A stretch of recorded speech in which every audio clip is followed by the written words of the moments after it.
వైఎస్ఆర్సీపీ హయాంలో ప్రాజెక్టులను నిర్లక్ష్యం చేశారని మంత్రి ఆనం రామనారాయణ రెడ్డి విమర్శించారు. ప్రాజెక్టుల పనులు చేయకుండా నిలిపివేశారన్నారు. నెల్లూరులో ఎమ్మెల్యే కోటంరెడ్డి టీడీపీ నేతలతో కలిసి నిర్వహించిన మీడియా సమావేశంలో ఆయన మాట్లాడారు. ఇరిగేషన్ పై మాజీ సీఎం జగన్ కు చిత్తశుద్ది అవగాహన లేదని మండిపడ్డారు. వైఎస్ఆర్సీపీ పాలనలో రైతులు నాశనమయ్యారన్నారు.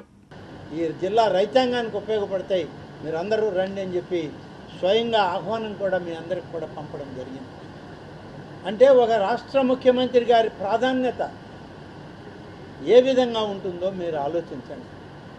గతంలో అదే ఈ రాష్ట్రంలో ముఖ్యమంత్రి గారు రావాలంటే తెరలు కట్టాలి, చెట్లు నరికేయాలి, అప్పుడు మాత్రమే ముఖ్యమంత్రి వచ్చి పోయాడనేటువంటిది మనకి తెలిసే అర్థం.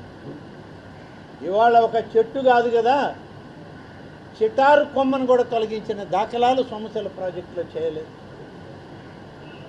మళ్ళీ ఈనాడు ఒక పాపులర్ చీఫ్ మినిస్టర్ వచ్చాడు, 164 శాసనసభ్యులు కలిగిన ముఖ్యమంత్రి, 97% ప్రజా అభిప్రాయం పొందినటువంటి ముఖ్యమంత్రి వస్తే చెట్టు ఆకు కూడా కదలనీయకుండా ఆయన ప్రయాణం సాగింది.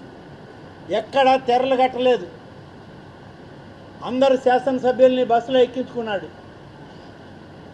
అన్ని ప్రాజెక్టులకు సంబంధించినటువంటి వివరాలన్నీ తెలుసుకున్నారు. వచ్చి ఆ యొక్క గ్రామం, ఆ యొక్క మండలం, ఆ నియోజకవర్గం యొక్క ప్రజల నాడి కనుక్కోవడానికి ఒక చర్చా వేదికను కూడా పెట్టి బలవంతపు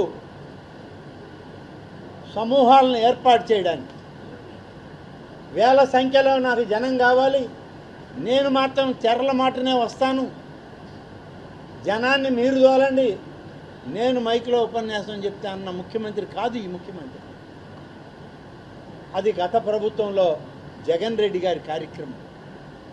ఇది ప్రజా అభిప్రాయం మీద పనిచేసే ముఖ్యమంత్రి చంద్రబాబు నాయుడు గారు అనేది ఇవాళ స్పష్టంగా మనకు కనపడింది. ప్రజల అవసరాలు తెలుసుకోవాలంటే ప్రజల మధ్యనే కూర్చోవాలి, చర్చా వేదికలో వాళ్ళ అవసరాలు తెలుసుకోవాలి, వాటిని పరిష్కరించాలి అన్నదే ఈనాటి మన ముఖ్యమంత్రి గారి ఆలోచన.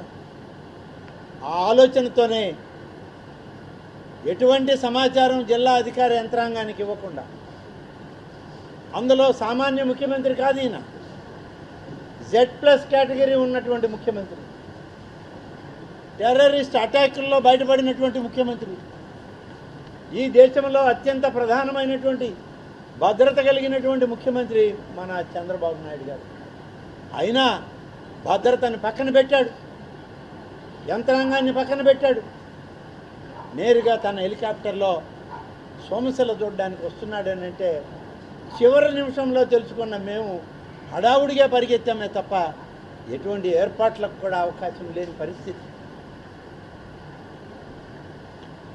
ఆనాడు వచ్చారు, హెలీప్యాడ్లో దిగ్గానే ముఖ్యులందరినీ కలిశారు, అందరినీ తోడు తీసుకున్నాడు, సోమశిల ప్రాజెక్టును చూద్దాం పదండి అన్నాడు, జరిగిన నష్టాన్ని చూశాడు, ప్రాజెక్టు పైకి వెళ్ళాడు, ప్రాజెక్టు గేట్లు, ఆ గేట్లు తెరవడానికి ఉపయోగించేటువంటి రోపులు, ఆ తర్వాత దానికి ఉన్నటువంటి రీటైనింగ్ వాల్స్, వాటన్నిటితోటి దెబ్బతినిపోయి నష్టపోయినటువంటి ప్రాజెక్టు ఏప్రాన్లు అన్నీ కూడా గమనించి వివరాలు తెలుసుకున్నాం.